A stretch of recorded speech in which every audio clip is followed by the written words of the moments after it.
Good evening, everybody, and welcome to another edition of Ask the Doctor. So please put your questions in the chat. Get ready for a lot of information. Get ready to take a lot of notes. Without any further ado, Dr. Bob, go ahead. Well, Carol, thank you always for the beautiful intro and the beautiful you. And you're right, we are talking about depression. We are talking about anxiety. And I like to let people know who's doing the talking. So I've actually been in clinical practice now. This is my 31st year. I've treated plenty of people that have brain challenges, health challenges, mental challenges, depression challenges, anxiety challenges. And what I can tell you is as people get healthier, as their hope and their outlook gets better, everything gets better, including their brain and usually their life as well. So I have experience with the elite world champions, and I'll tell you what, they have a special kind of stress. People don't often think about that, but I'll tell you, you might not want to trade places with them too often for what they have to go through. And I've seen the other end of the spectrum. And interestingly enough, I've seen people where they've had life-threatening illnesses, and overcoming that actually became the best experience of their entire life. So I have taught over 10,000 hours of seminars on 6 different continents, and I've taught full days on brain health. And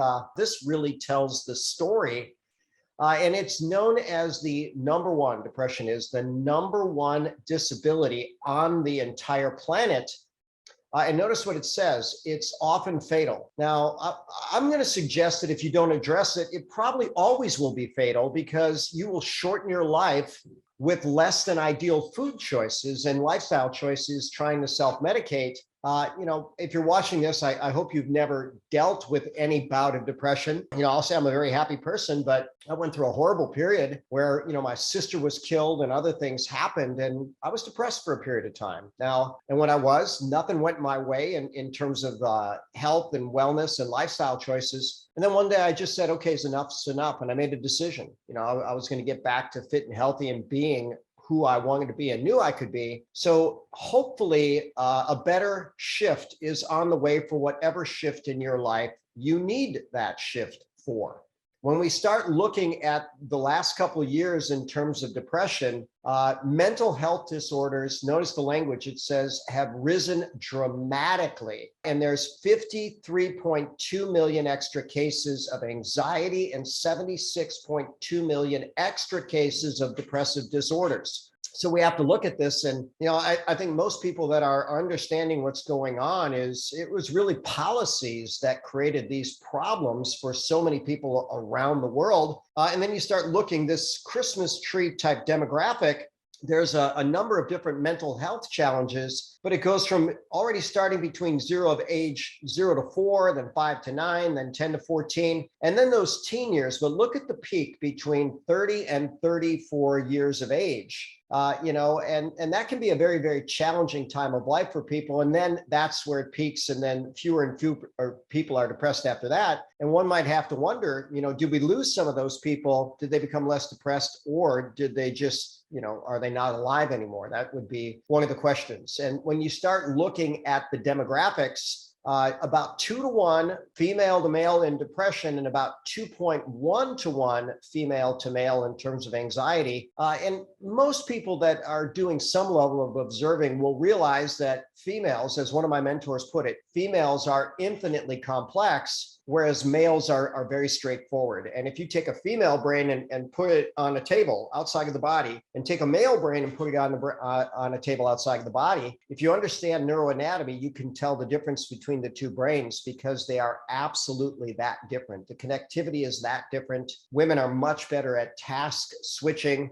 They also seem to be more vulnerable to mood shifts, and especially hormone-related mood shifts. And so we want to protect everybody, but especially in hard times, we want to protect our ladies. Now we go to nih.gov, and what we're going to find is, here's what it says. Anxiety is the apprehension of danger or something unpleasant. So we're actually having bad feelings about our future. Some people say that that's really a very poor use of imagination. So ultimately, we want to learn to train our mind to think, maybe essentially about happy thoughts. When we look at the whole body connection, for years, I've talked about this field known as psychoneuroimmunology, and they've redefined that, and I'll show you the new definition there. But notice 2020 study, it says it's now well established that dysregulation of the immune systems, and we have two different types of immune systems. We don't have to get into that, but dysregulations of those immune systems occur in depressed patients, and they hinder favorable prognosis, including response to antidepressants. So think about that for a moment. When we keep a good immune system, we are proven to actually have better brain and better signaling. So we used to call it psychoneuroimmunology. Now we call it neuroimmunoendocrinology because they've thrown in the nervous system, and they're certainly including thoughts and neurotransmitters. We're bringing in the immune system and its chemical messenger molecules, which, by the way, are all very often pro-inflammatory. And then we start looking at the endocrine system. And again, we've got thyroid, we've got adrenals, we've got gonads. So the thyroid is going to control the rate of energy production of the brain.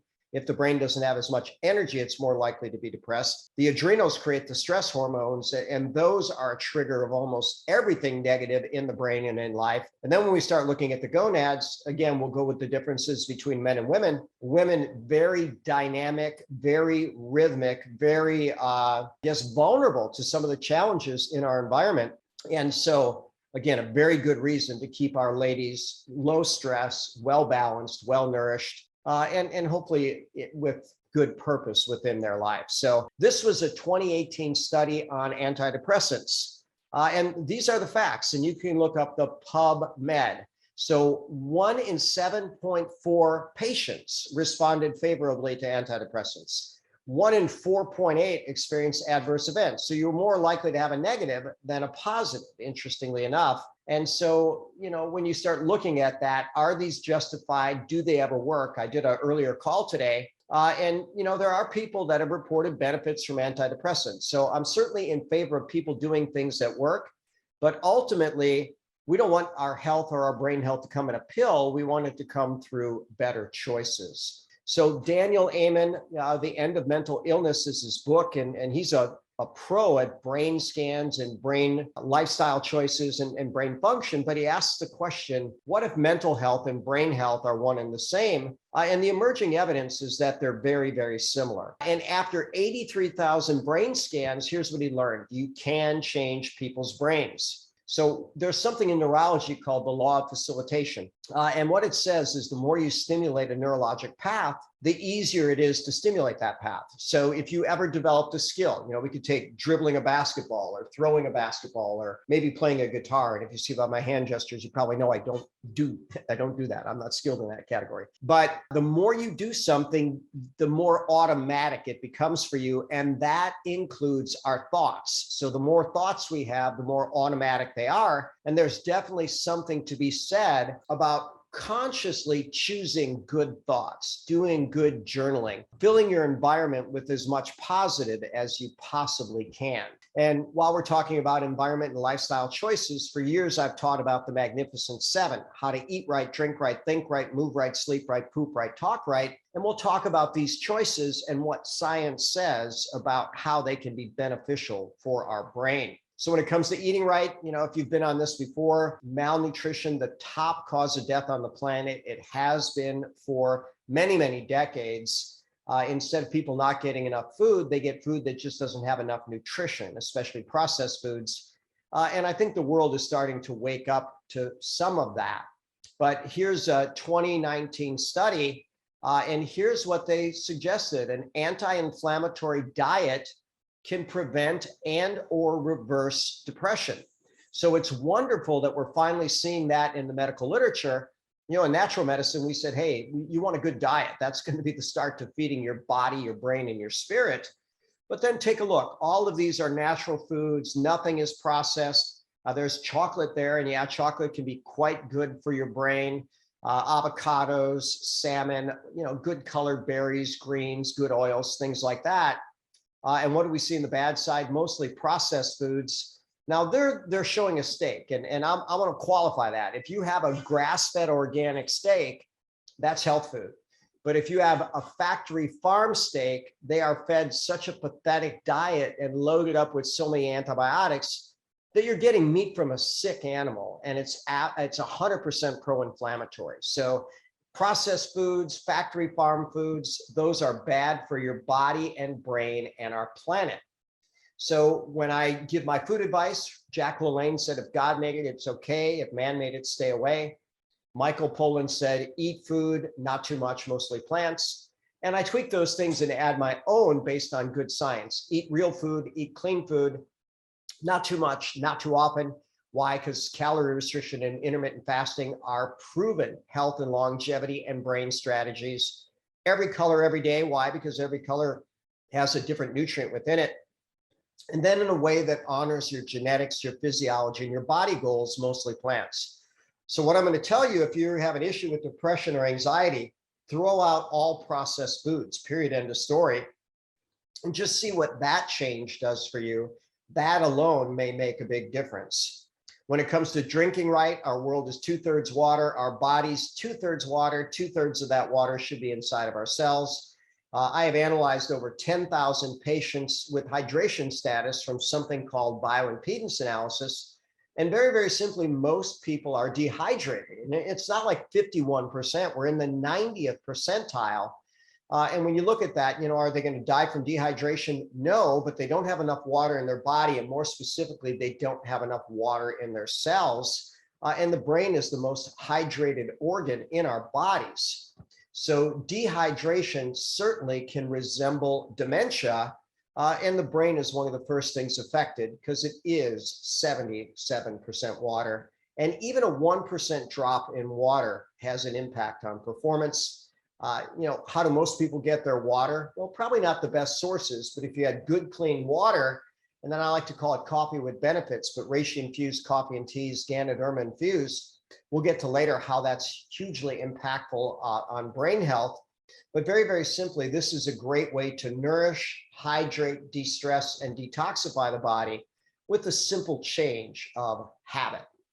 When it comes to thinking right, I've said it again and again. This was a while ago that I did this PubMed search. So all these numbers have gone up, but the brain is the most nutrient dependent, energy dependent, stress vulnerable, and toxin vulnerable system. So you want to take care of all of those things to have a healthy brain. And for those that want the PubMeds, those are the citations there about stress, toxins, malnutrition. But here's one thing that I'll tell you. And this is right out of MIT, Massachusetts Institute of Technology. Neurological science has demonstrated that the human brain is incapable of focusing on two things at once.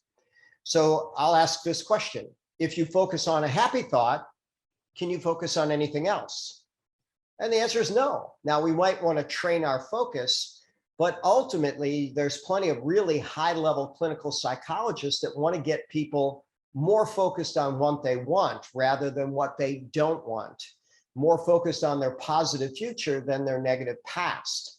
And the more you're able to focus on that, the better you can take care of your brain and body. And I thought this was associated with Mark Twain, but I looked it up. This gentleman said, I've had thousands of problems in my life, most of which never actually happened. So what does that mean? We can create problems in the space between our ears. And I'm going to suggest that most of us do. We do that way too much and way too often. Choose happy as a really good strategy. And by the way, if you wanted to train your cognition, we have a way of doing that with a software called NeuroTracker.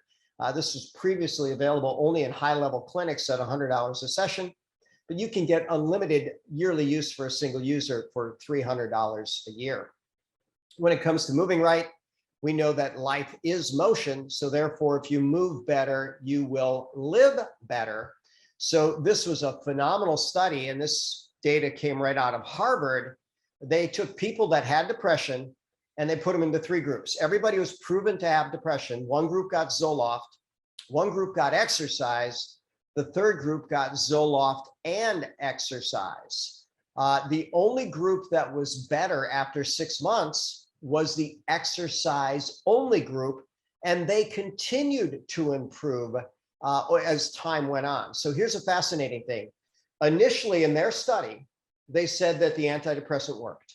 They said that exercise worked. They said that exercise and the antidepressant worked.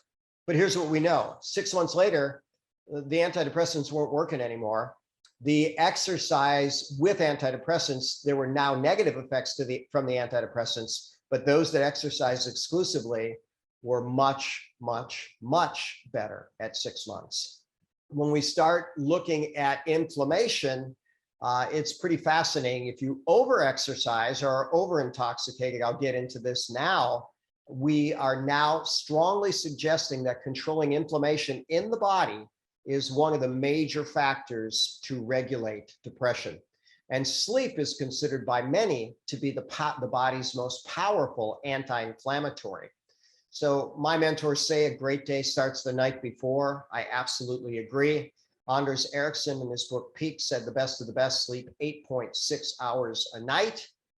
And my favorite superfood, Ganoderma, when people consume it, they fall asleep faster, sleep deeper longer, and wake up more refreshed. When it comes to poop right, that's just a one-syllable term for detoxify right. Over 80,000 registered toxic chemicals in our environment. And this was called the Human Toxin Inventory. It's been going on now for about 50 years, but they took fat samples from cadavers, fat samples from surgical patients, and they found that simply every sample they looked at had so many toxins that they estimate everybody walking around has 700 toxins in their bodies at one time. Newborn infants, over 200 toxins at birth. And now they are linking autism to toxin exposure in early pregnancy or possibly early life as well. So we want to protect our moms and our babies. This is a reference that goes back a ways, but the data is timeless, really. I first read this in 1996. The symptoms of chronic poisoning include fatigue, sleep disturbance, intestinal distress, allergy symptoms, headaches, confusion, and anxiety. So notice that confusion, anxiety along that list, and some of these other things can ultimately lead to depression as well. But in 96, when I read that, I thought, oh my gosh, if we got rid of these symptoms, I'd have to do something else for a living, because that's what people come in to see me for. So detoxification has been one of my busiest strategies and most effective strategies, that and a stress reset. And again, Ganoderma proven to clear some of the worst toxins from the body, things that can cause Parkinson's, liver failure, pancreatic failure, or even neural tube defects, very effective against all those. Talk right, this is about cell-to-cell communication. So most of us know if we communicate well with those around us, we have a better chance of having a better relationship, where our cells also communicate with their neighbors, with their environment, and some cells have broadcast messages throughout the entire body. But here's what we know. As the body becomes progressively acid, and acid is our body's most common waste product, then enzyme and hormone function drops off dramatically. And that would include the enzymes that make our brain chemicals and the hormones that influence our brain and body as well. And in fact, some people just say that the brain, by different terminology, they call it a complete and total bag of hormones. They certainly have chemical messengers, which a hormone is, but just an interesting view of that. So two different, that book on the left contrasted with another concept, Alkalize or Die was the title of the book. And it's very accurate. If you ultimately do not take care of biologic acid, it will kill you. What about Alkalize and Thrive? Well, the type of anti-inflammatory diet and lifestyle that we're talking about is known to alkalize the body. And Ganoderma is known to be the most alkaline food in the entire world. So some very recent studies, and this is about as new as it's going to get, May of 2022. I'll read this to you, and then I'll put it in layman's terms. So Ganoderma's ability to decrease serum corticosterone levels. What it means is it lowers the amount of chronic stress hormones in your bloodstream to modulate essentially glutamate neurotransmission. That's one of the most excitatory molecules in the brain. Brain-derived neurotrophic factor. This is a factor that helps to nourish and heal the brain. And immunoreactivity. Remember that the immune system and the central nervous system are so tightly related that if the immune system has a problem, the brain has a problem as well. Ganoderma modulates the immune system as well as serotonin, a happy chemical, and norepinephrine levels. That's another happy and pick-me-up chemical. So the powerful thing I want to show out of that is they're starting to look very, very deeply as why is this molecule or this plant Ganoderma so good for the brain? And we knew it was good for stress, but now we even know that it lowers the level of chronic stress hormones in the bloodstream. I don't recommend being an experimental rat or maybe even being a rat at all, but this was a social distress model, social defeat model, where they put a physically small rat in with a bully rat. And the bully would just, bully the rat all day long. And the rats would become quickly depressed. Well, interestingly enough, when they gave them Ganoderma, they pepped up and they were able to get happy again. So pretty fascinating with that human study. Ganoderma is associated with happiness and satisfaction and reduced depression. And Ganoderma also functions as an antidepressant and an anti-anxiety. So different published studies there. So here's a quick summary. I've always said if you want to have better health, you have to earn better health, and that includes mental health as well. And the data is starting to point to the idea that what we've done to our world in terms of different policies and restrictions has just been catastrophic for so many people. And so maybe it's time we band together and create a better world. So with that said, we can now transition to questions. Okay, our first question of the night. If someone is highly allergic to molds, are the spores still safe for them to take? Yeah, so spores, there could be mold spores, but there's plenty of other spores that are not mold related. It's just how some plants replicate essentially. So the spores are the seedlings of the plants and they germinate, and that's where Ganoderma comes from. So it's not a mold spore, it's a Ganoderma spore, and they're very, very different. And some people, by the way, they might ask, well, what if someone has a mushroom allergy?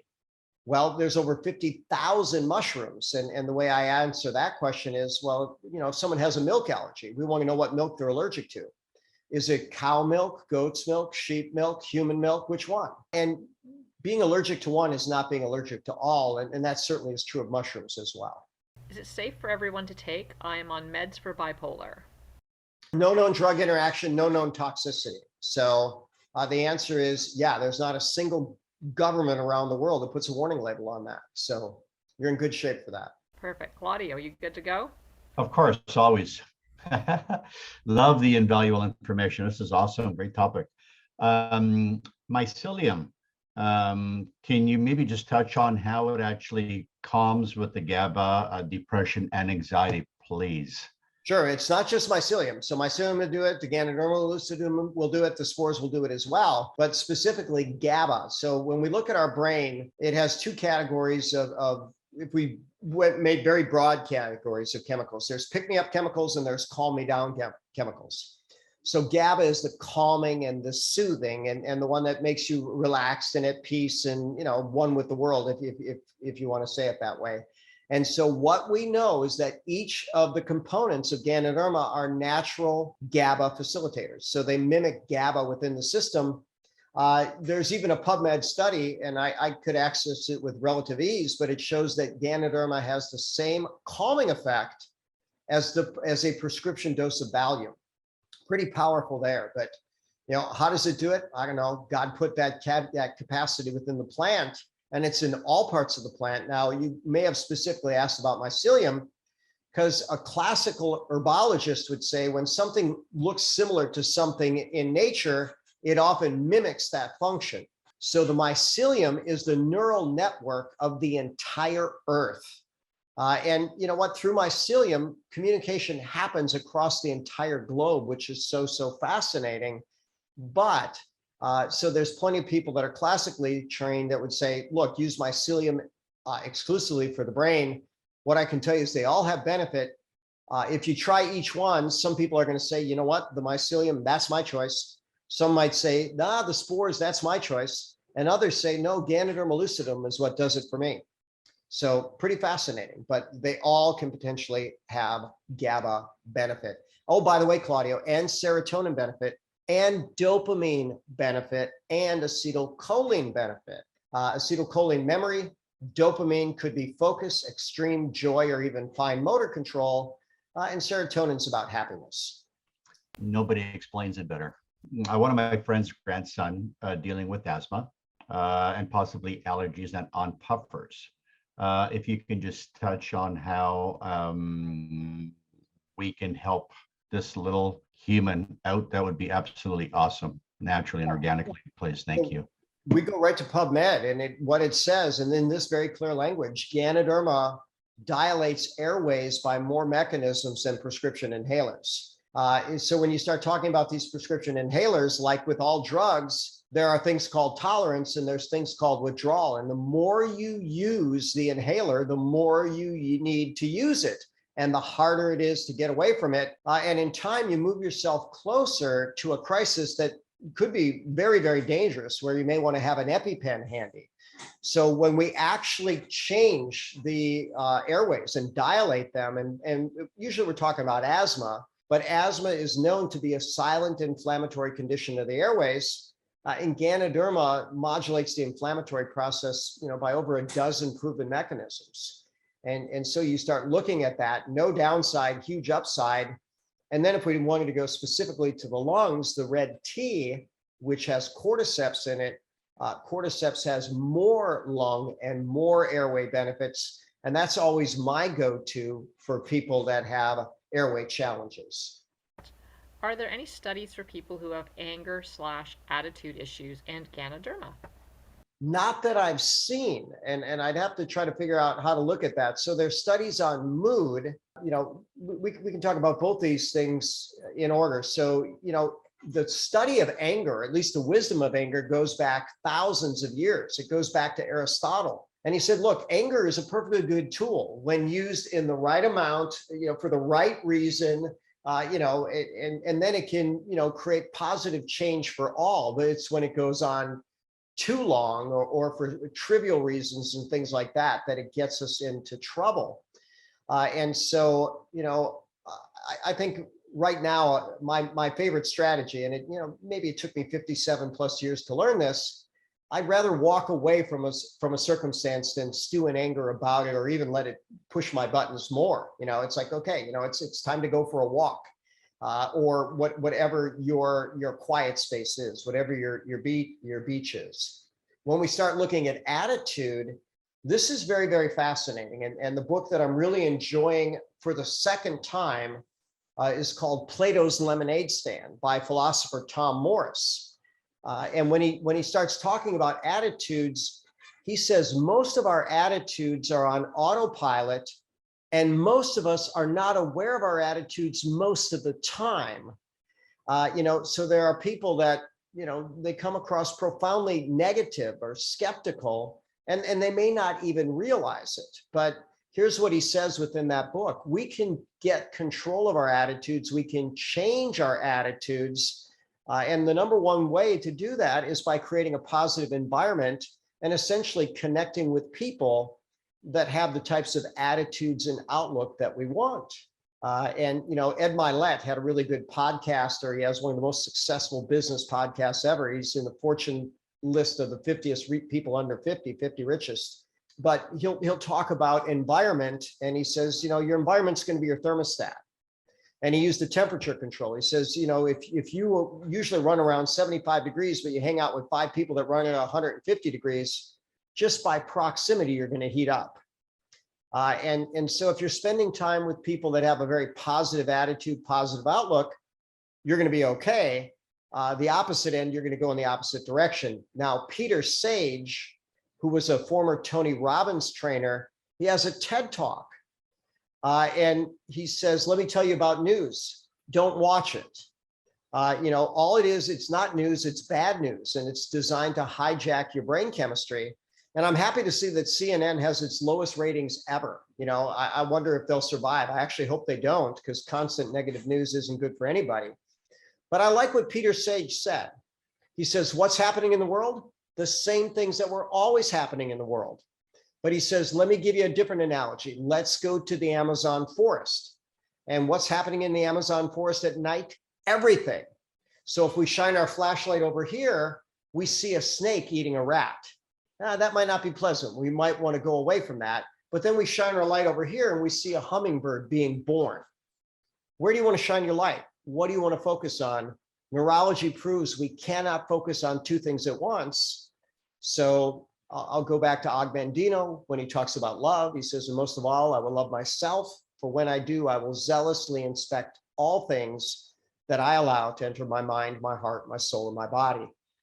And that might be the best advice ever, and especially timely today. So attitudes are humming in the background, according to Tom Morris. And this guy's a sage of wisdom, studying, psychology, physiology, philosophy, wisdom for, I don't know, 50 years.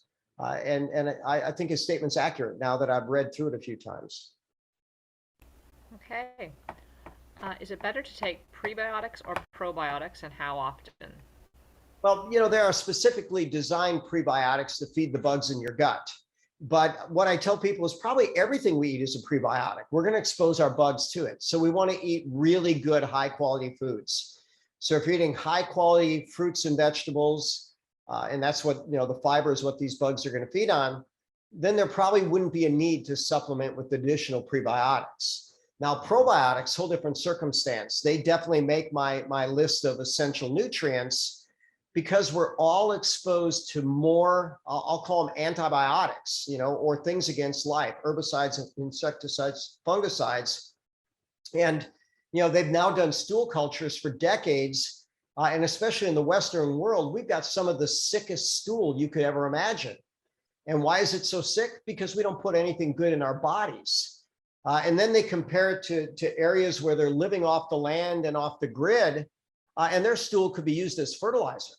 And by the way, that's the way it used to be done over time. So probiotics, I think, are essential. And there's a number of different varieties, but now that they look at microbiome diversity, we have more than 30,000 species of bugs in a healthy gut. So do you want to, supplement with just one? Maybe not, or maybe you want to rotate. But there are definitely proven benefits to probiotics. And then I do see a soluble or insoluble fiber best. They both have benefits, so either way, you're going to get a bulking effect on your stool. It might just be, is there a fiber that you tend to do better with? Because not everybody does well with every fiber. So you might want to trade it around. I know, one of my mentors years ago used to talk about fiber intolerance, that people would take just one type of fiber as a supplement for a period of time. And then suddenly it just started making them feel really bad. Well, what was likely going on is now that fiber was, feeding and overfeeding a bad species of bugs in their gut. So we want to get fiber from good fruits and vegetables as a general rule. Okay. If you had to choose which of the capsules to recommend for someone with very low energy and depressed due to pain with chronic Lyme. I'm going to do the spores. And so somewhere, I'm trying to think of when I did an Ask the Doctor way back when. We used to just call it the health call.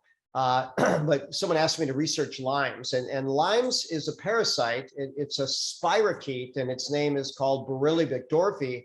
As a spirochete, it's kind of similar to like syphilis. And so some people suggest that it could be sexually transmitted and problematic for the central nervous system. But we've had plenty of people that have had limes that use Ganoderma spores and had a very wonderful change. But here's what I tell people: bodies respond to frequency, duration, intensity, quality, and timing of stimuli. So, if you're going to try to go after limes, at least do at least 10 and maybe longer days of 2 spores every waking hour, and then go to three times a day. And even though I didn't have a direct medical reference for spores against limes or Borrelia burgdorferi, when I indirectly showed what the spores did to the immune system and what part of the immune system kills the spirochete, then we can, draw the conclusion, since Ganoderma picks up natural killer cells and neutrophils, and those are what kill Lyme's infected cells, therefore we can draw the conclusion that it should be effective against Lyme's. I actually have a comment on the anger, the mood. One of my older kids reminded me of how I used to bring a cup of goodness to one of my kids that was having a bad mood, and it worked. So try it. That's the best way to figure it out. She tried it on her husband and it worked with him too. So, the best way to find if it breaks a mood is to actually drink a cup of it and see what it does. What did you serve? Was it a hot chocolate for your kids? Actually, for that particular kid, he did not like coffee at the time, and most of the time it was the green tea. Okay. But my son-in-law was the king of coffee. The king of coffee has some special goodness in it that usually does change your mood. So I'm not the be all and end all of studies, but my study has proven that it helps a lot. Well, that's where we want it to help the most, right? Close to home is always the best place to have goodness. So wonderful. Looks like We also Dina has her hand raised. So did you want Dina to has ask a her question? hand raised. Hi. Yeah. Well, I'm going to follow up. I guess what I'm thinking about is mitochondrial health. So I have a lot of clients at this point, like post-COVID, that energy levels pretty low, not related to Lyme, but just a generalized low energy, trying to get themselves up. Some of them are menopausal, some of them aren't. So it could be certainly hormonal related, but from a general, I don't expect you to give me medical advice, but I love to think about, like, okay, how can we start to just give them a boost, maybe start out with product that would work well.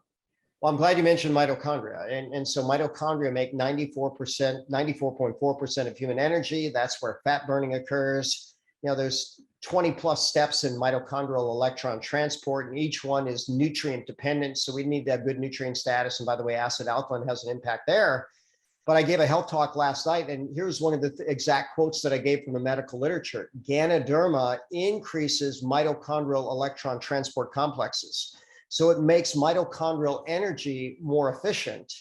It's easy enough to pull up that reference if you want, but people can feel a difference, pretty quick if especially sometimes when they're really, really down. Now, when I shared that example last night, I shared the example of Manny Pacquiao. He was offered a cup of, reishi infused, Ganoderma infused coffee. He said, no, I don't drink coffee. It makes my heart race.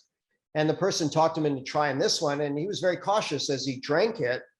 And he realized, no, my heart's not beating out of my chest. He had a second cup, a third cup, then he had the workout of a lifetime. And so some very elite people, it's hard for them to, notice differences because they operate at such a high level. Even the elite can notice a difference. So if someone's really, really down, getting them in the right direction, they might feel a night and day difference. Mm-hmm. So it's the spores that I would recommend. Does it have to be the every 2 hours, or can we do do you start low and slow? You just kind of. Well, that's a common medical model, go low and slow, because people can have reactions. So I did a coffee, oddly enough, coffee and cannabis talk a few weeks ago. And I didn't know anything about cannabis, but I was so thrilled to study it. I read, a couple different books, and that's not true because they were audio books, 50 plus PubMeds. It's a superfood. I'm pretty amazing. Cannabis, you go low and slow, or slow and low, or however you would say that. Ganoderma, we almost never see any type of adverse reaction, even at 2 every waking hour. But, here's what I tell people to do. As a healthcare practitioner, venture a little bit outside your comfort zone, but if you're not comfortable doing something, it's going to come across. So you might say, here's my mindset. I like to go low and slow. It seems to work pretty well for most people, but I've talked to people that have gone fast and furious and really accelerated their results. So what's right for you? What would you like to try? And then if someone goes fast and furious and they get into trouble, message me. Let's have a conversation. Let's try to figure out what happened. Yeah. Awesome. That's great. Great questions. Thank you. Perfect. I don't see any other hands. Next week is Children's Health. So we'll have some fun discussions there. Now, last week, you noticed it was different because so many people sent me questions. I just went through the questions. We had enough to, cover, 50 PubMeds last week on questions. If you send questions, I'll do what I can to bring it into next week's talk, or we can just answer live like this. But to all, good night.